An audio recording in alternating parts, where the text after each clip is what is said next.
अब शुरू होता है हमारा चैप्टर नंबर 101, जहां द्वावा अपनी फीलिंग कन्फेस करते हुए सोई को किस करने वाला होता है, लेकिन सोई द्वावा को रोक लेती है। हाँ द्वावा, क्या तुम मुझे पसंद करते हो? द्वावा बोलता है, तुम्हें अब पता चला सोई। एंड द्वावा की आंखों से आंसू निकलने लगते हैं। इसके बाद हमें अगला सीन दिखाया जाता है, जहां सोई अपने घर पर होती है। सोई का लैपटॉप खुला हुआ होता है एंड सोई परेशान होकर बेड पर लेटी हुई होती है। तभी सोई कन्फेशन वाली बात को सोचते हुए मन में बोलती है, द्वावा मुझे पसंद करता था, पर कब से? एंड इसके बाद हमें बैकग्राउंड में सोई की वॉइस आती है, जहां सोई बोल रही होती है, हम लोग अक्सर कहते हैं ignorance is not a crime, ना जानना कोई क्राइम नहीं होता। तो ये मेरी गलती नहीं थी, है ना, कि मुझे पता नहीं था। पर उसकी आंखों में गुस्सा था, दर्द था और मेरे लिए एक गहरी चाहत भी थी।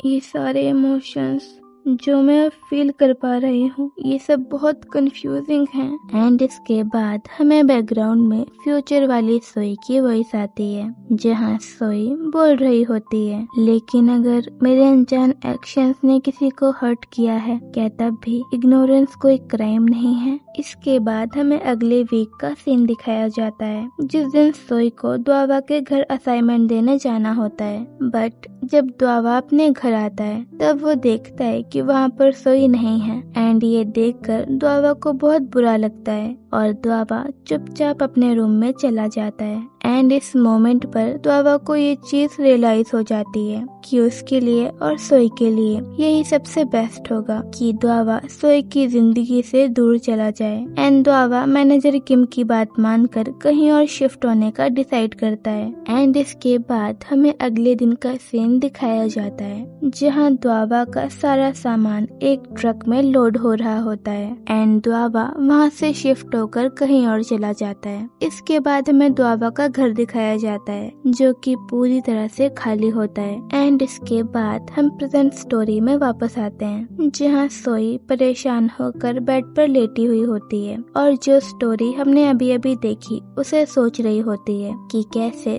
द्वावा घर शिफ्ट करके वहाँ से चला गया। सोई इन सब इंसिडेंट के बारे में एक्चुअल में सोच रही होती है। एनीवेज, एंड इसके बाद हमें बैकग्राउंड में सोई की वॉइस आती है, जहाँ सोई बोल रही होती है, कभी कभी हम जिस पर्सन को ब्लेम नहीं कर सकते, वही हमारे सबसे बड़े दर्द का कारण भी होता है। जब हम सामने वाले से नफरत नहीं कर सकते, तब वो एरो इवेंचुअली हमारी तरफ ही मुड़ जाता है। एंड इसके बाद हमें सोई के लैपटॉप को दिखाया जाता है, जिस पर सेम यही लाइन लिखी हुई होती है। एंड देन हमें कुछ दिनों बाद का सीन दिखाया जाता है, जहाँ रिम पियानो हॉल में होती है for her piano practice session. And तभी वहाँ पर यूनियॉक के डैड आते हैं। यूनियॉक के डैड को देखकर रिम की टीचर उनसे बात करने लगती हैं, बट रिम उन्हें देखते ही वहाँ से जाने लगती है। रिम, इनसे मिलो। ओह सॉरी, शायद उसने सुना नहीं होगा, मैं आपको उससे बाद में मिलवा दूंगी। एंड इसके बाद हमें थोड़ी देर बाद का सीन दिखाया जाता है, जब प्रोफेसर गो वहाँ से जा चुके होते हैं। एंड रिम की टीचर रिम से बोल रही होती हैं, मुझे माफ कर देना रिम, मैंने तुम्हें अनकंफर्टेबल कर दिया ना, सॉरी, मैं बस एक सेकंड के लिए भूल गई थी कि तुम्हारी मॉम और प्रोफेसर गो के बीच क्या हुआ था। रिम कंफ्यूज होकर बोलती है, क्या मेरी मॉम और प्रोफेसर गो? रिम की टीचर बोलती हैं, क्या तुम इस बारे में कुछ नहीं जानती? रिम की टीचर आगे बोलती हैं, तुम्हारी मॉम और प्रोफेसर गो एक परफेक्ट कपल हुआ करते थे जब वो कोरिया यूनिवर्सिटी के म्यूजिक कॉलेज में थे, लेकिन उनका ब्रेकअप काफी रफ था। ब्रेकअप की वजह से दोनों काफी फेमस भी हुए थे। इसके बाद हमें अगला सीन दिखाया जाता है, जहाँ रिम अपने रूम में होती है और अपनी मॉम के पास्ट के बारे में जानने के लिए उनके सामान को देख रही होती है। तभी रिम को एक मैगजीन मिलती है, जो कि उसकी मॉम के बारे में होती है। एंड रिम उस मैगजीन को पढ़ने लगती है। Dream of studying abroad shattered, a betrayal and her road to recovery. जो रिम की मॉम थी, वो काफी फेमस पियानिस्ट थी अपने टाइम की, एंड उनका नाम था जियोन यू। हमें एक आर्टिकल और इंटरव्यू पेज दिखाया जाता है जहां रिम की मॉम ने अपनी जर्नी के बारे में बताया होता है एंड जहां वो बोल रही होती हैं, जब मैं कोरिया यूनिवर्सिटी में पढ़ रही थी तब मैंने अब्रॉड स्टडीज के लिए अप्लाई किया था, बट अनफॉर्चुनेटली मेरा फॉर्म रिजेक्ट कर दिया गया था क्योंकि अथॉरिटीज का कहना था कि मैंने अपने सारे डॉक्यूमेंट सबमिट नहीं किए थे और इसीलिए मेरी जगह वो चांस किसी और को दे दिया गया था। इंटरव्यूअर बोलता है, क्या डॉक्यूमेंट्स? रिम की मॉम बोलती हैं, हाँ, सुनने में थोड़ा अजीब लग रहा है ना। मुझे खुद उस टाइम पर विश्वास ही नहीं हो रहा था कि मैंने इतनी बड़ी अपॉर्चुनिटी मिस कर दी, वो भी इतनी छोटी गलती की वजह से। पर मैं श्योर हूँ कि मैंने सभी डॉक्यूमेंट सबमिट किए थे क्योंकि ये चीज मेरे लिए बहुत इम्पोर्टेंट थी। इतनी इम्पोर्टेंट चीज को लेकर मैं ऐसी मिस्टेक कर ही नहीं सकती। I know my self. वो इंटरव्यूअर बोलता है, ओ मतलब सभी डॉक्यूमेंट सबमिट करने के बाद भी आपको रिजेक्ट कर दिया गया था। रिम की मॉम बोलते हैं, एक्चुअली इस इंसिडेंट के काफी साल बाद मुझे पता चला था कि असल में हुआ क्या था। किस्मत से मुझे एक अपॉर्चुनिटी मिली थी एक स्टाफ मेंबर के साथ काम करने की, जो कि उस टाइम एप्लीकेशन प्रोसेस की इंचार्ज थी। उन्हें याद था कि मैंने सारे डॉक्यूमेंट सबमिट किए थे। इनफैक्ट उन्होंने मेरे डॉक्यूमेंट खोने के लिए मुझसे माफी तक मांगी थी इसलिए मैं श्योर हूँ कि मैंने सभी डॉक्यूमेंट सबमिट किए थे। इंटरव्यूअर बोलता है, वेल वो डॉक्यूमेंट खोए कैसे थे? रिम की मॉम बोलती हैं, देखिए मैं इसकी पूरी डिटेल्स में तो नहीं जाऊंगी क्योंकि अब ये सब कुछ पास्ट बन चुका है और पास्ट ही रहे तो अच्छा है। लेकिन इस इंसिडेंट के थ्रू मैंने क्या सीखा मैं आपके साथ वो शेयर कर सकती हूँ। इस एक्सपीरियंस ने मुझे एक बात तो बहुत अच्छे से सिखा दी थी कि हमें लोगों पर ज्यादा भरोसा नहीं करना चाहिए जिन्हें हम अपना मानते हैं, जिन पर हमें आंखें बंद करके भरोसा होता है। कभी कभी वो लोग भी आपको धोखा देने में पीछे नहीं रहते ये लेसन पेनफुल था पर शायद मेरे लिए जरूरी भी था, जो मैंने इस इंसिडेंट से सीखा। इसके बाद रिम और भी आर्टिकल्स पढ़ने लगती है जहां उसकी मॉम की जर्नी मेंशन होती है as a single mother. After reading all that stuff, Rim magazine को वापस से उसी बॉक्स में दोबारा से फेंक देती है एंड तभी रिम की नजर एक नोटबुक पर जाती है जो कि एक्चुअल में रिम की मॉम की डायरी होती है।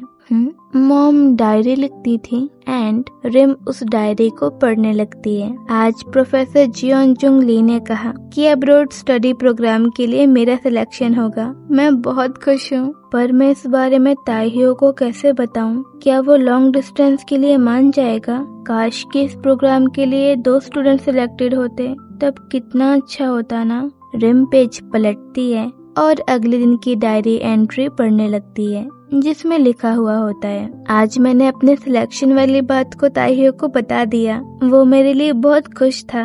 अब मुझे काफी रिलीफ फील हो रहा है। रिम अगला पेज पलटती है और उसे पढ़ने लगती है।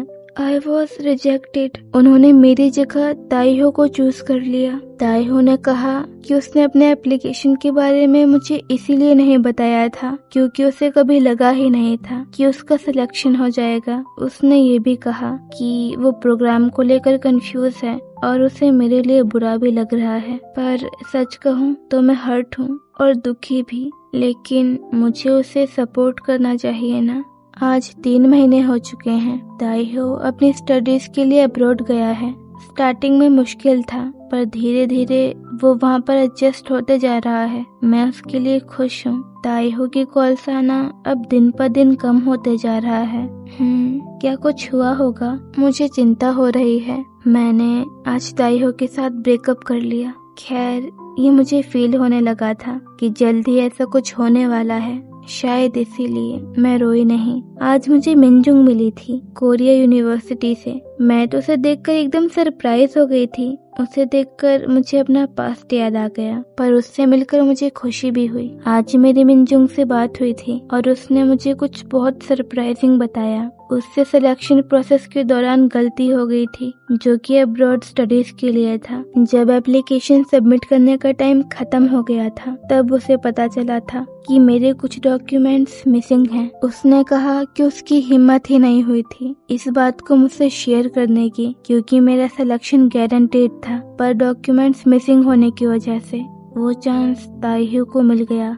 पर मैं उससे नाराज नहीं हो सकी, क्योंकि जो उसने मुझे आगे बताया वो सुनकर मैं शॉक हो गई थी। इसके बाद हमें तब का सीन दिखाया जाता है जहां यूनियोक के डैड डॉक्यूमेंट सबमिट करने आए हुए होते हैं अब्रॉड स्टडी प्रोग्राम के लिए। यूनियोक के डैड को देखकर मिनजुंग बोलती है, हे तुम्हें पता है क्या, जियोंग बिल्कुल अभी अभी मुझे अपने डॉक्यूमेंट सबमिट करके गई है। ताइहू, वैसे तुम भी अप्लाई करने वाले हो क्या? तुम्हें पता है ना कि बस किसी एक का सिलेक्शन होगा। तुमने इस बारे में जियोन को बताया था ना कि तुम भी अप्लाई कर रहे हो। यूनियोक के डैड थोड़ा अग्रेसिव होकर बोलते हैं, जरा मुझे बताना कि मुझे इस बारे में उसे क्यों बताना चाहिए। मिनजुंग बोलती है, ओ नहीं, मैं बस यूं ही कह रही थी। अरे मैं तो बस तुम्हारे साथ मजाक कर रहा था यार। ऑफ कोर्स मैंने उसे इस बारे में बता दिया था, हमने बात कर ली थी और हमने डिसाइड किया कि हम एक फ्रेंडली कंपटीशन करेंगे। ओह ऐसी बात है क्या? इसके बाद हमें अगला सीन दिखाया जाता है जहां मिनजुंग रिम की मॉम से बोल रही होती है, मुझे लगा था कि मुझसे कोई गलती हुई थी, पर अब जब मैं दोबारा सोचती हूँ तो ये बात बहुत अजीब लगती है। ताइहू आखिरी पर्सन था जिसने उस दिन उस आखिरी लास्ट डेट पर डॉक्यूमेंट सबमिट किए थे, और उसने एग्जैक्ट वही चीजें बोली थी जो तुमने अपने ऐसे में लिखी थी। एंड देन सीन शिफ्ट होता है जहां हमें रिम की मॉम की डायरी एंट्री दिखाई जाती है एंड जिसमें लिखा हुआ होता है, क्या ऐसा हो सकता है मिनजुंग जो कह रही थी वो सच हो? क्या सच में ताइहू ने मेरे डॉक्यूमेंट्स चुरा लिए थे? इसके बाद हमें अगली डायरी एंट्री दिखाई जाती है जिसमें लिखा हुआ होता है, आज ताइहू ने मुझे कांटेक्ट किया था। उसने पक्का वो इंटरव्यू पढ़ा होगा जो मैंने म्यूजिक जर्नल के साथ किया था। वो इस बात को लेकर नाराज था कि ये सब बताने से पहले मैंने उसे कंसल्ट क्यों नहीं किया। मुझे इस बात पर हंसी आती है क्योंकि मुझे तो याद नहीं अगर उसने मेरे डॉक्यूमेंट्स चुराने से पहले मुझे कंसल्ट किया हो तो। इसके बाद हम प्रेजेंट स्टोरी में वापस आते हैं जहां रिम को अपनी मॉम की डायरी पढ़कर बहुत बुरा लगता है एंड वो डायरी बंद कर देती है। इसके बाद हमें अगले दिन का सीन दिखाया जाता है जहां रिम कोरिया यूनिवर्सिटी के अंदर जा रही होती है एंड रिम अपनी मॉम के बारे में सोचते हुए मन में बोलती है, मॉम आखिर आप ऐसे इंसान को कैसे प्यार कर सकती हैं? आखिर क्यों हर पर्सन जिससे आपने प्यार किया सबने आपको धोखा क्यों दिया? ओके, सो ये जो भी सिचुएशन थी मैं उसे आपके लिए समराइज कर देती हूँ। सो देखो, कॉलेज टाइम पर यूनियोक के डैड और रिम की मॉम ये दोनों एक दूसरे को डेट करते थे और अपने टाइम के काफी फेमस कपल थे। दोनों ही पियानो को लेकर बहुत ही ज्यादा पैशनेट थे और बहुत ही ज्यादा हार्ड वर्किंग स्टूडेंट भी थे। लेकिन उस टाइम पर रिम की मॉम यूनियोक के डैड के कंपैरिजन में थोड़ा ज्यादा बेहतर थी। ऐसा समझ लो कि रिम की मॉम बेस्ट थी एंड यूनियोक के डैड सेकंड बेस्ट थे। एंड सबको काइंड ऑफ पता होता है कि जो अब्रॉड स्टडी प्रोग्राम है जिसमें कि सिर्फ एक स्टूडेंट का सिलेक्शन होगा वो मोस्ट प्रोबेबली रिम की मॉम का होगा क्योंकि वो बेस्ट थी। और जो उनका बॉयफ्रेंड होता है यानी कि यूनियोक के डैड, वो रिम की मॉम को बोलते हैं कि वो इस प्रोग्राम के लिए अप्लाई नहीं कर रहे हैं। रीजन वो ये बताते हैं कि वो अब्रॉड स्टडी करने के लिए इंटरेस्टेड नहीं है। लेकिन जिस दिन डॉक्यूमेंट सबमिट करने की लास्ट डेट होती है उस दिन यूनियोक के डैड जाते हैं और अपने डॉक्यूमेंट सबमिट कर देते हैं। और डॉक्यूमेंट सबमिट करते टाइम यूनियोक के डैड रिम की मॉम के कुछ डॉक्यूमेंट चुरा लेते हैं। चुरा लेते हैं इन द सेंस ये क्लियरली मेंशन नहीं है स्टोरी में, बट सिचुएशन के हिसाब से पॉइंट यही बनता है। ओके, सो टेक्निकली जब बेस्ट कैंडिडेट वो रिक्वायर्ड क्राइटेरिया फुलफिल नहीं कर पाता तब जनरली सेकंड बेस्ट को ले लिया जाता है। एंड यहाँ पर भी सेम ऐसा ही होता है। रिम की मॉम के पूरे डॉक्यूमेंट ना मिलने की वजह से वो चांस यूनियोक के डैड को दे दिया जाता है। Anyways, back to the story. हमें बैकग्राउंड में रिम की वॉइस आती है जहाँ रिम बोल रही होती है, रिग्रेटफुली ताइह्यो गो और जियोन यू गरीब म्यूजिक स्टूडेंट थे। कुछ बनने के लिए उनका अब्रॉड जाकर पढ़ाई करना बहुत जरूरी था।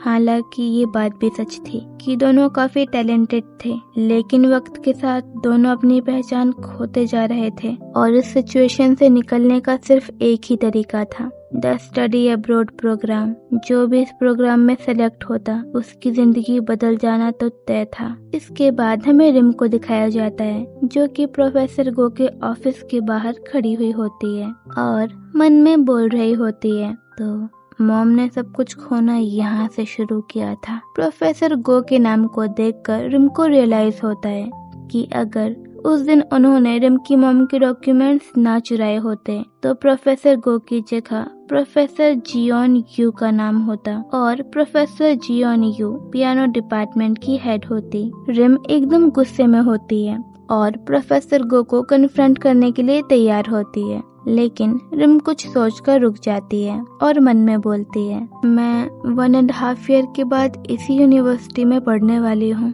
ये मेरी मॉम का कॉलेज है और मेरे लिए बहुत जरूरी भी है, पर ये वही कॉलेज है जहाँ यूनियॉर्क के डैड ने और उनके लवर ने उन्हें चीट किया था। वो इंसान यहाँ पढ़ाता है। एंड रिम वहाँ से जाने लगती है और सेकंड फ्लोर के क्लासरूम में जाकर वहाँ पर यूं ही खड़ी हो जाती है। तभी हमें बैकग्राउंड में रिम की वॉइस आती है, जहाँ रिम बोल रही होती है, उस समय मेरे दिमाग में सिर्फ यही बातें घूम रही थी। इसके बाद हमें रिम को दिखाया जाता है, जो मन में बोल रही होती है, क्या यूनियॉर्क के डैड जानते हैं कि मैं जियोन यू की बेटी हूँ? क्या वो अनकंफर्टेबल हो जाएंगे जब उन्हें ये पता चलेगा?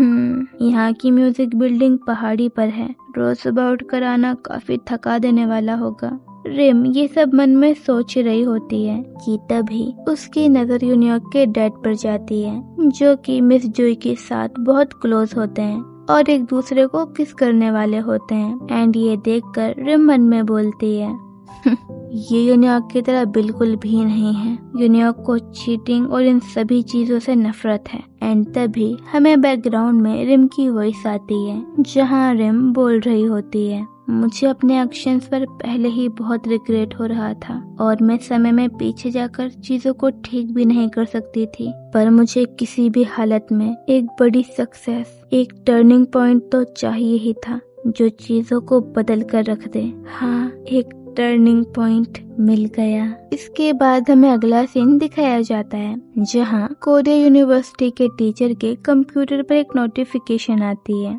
एंड वो टीचर इस नोटिफिकेशन को देखकर एकदम शॉक हो जाती है।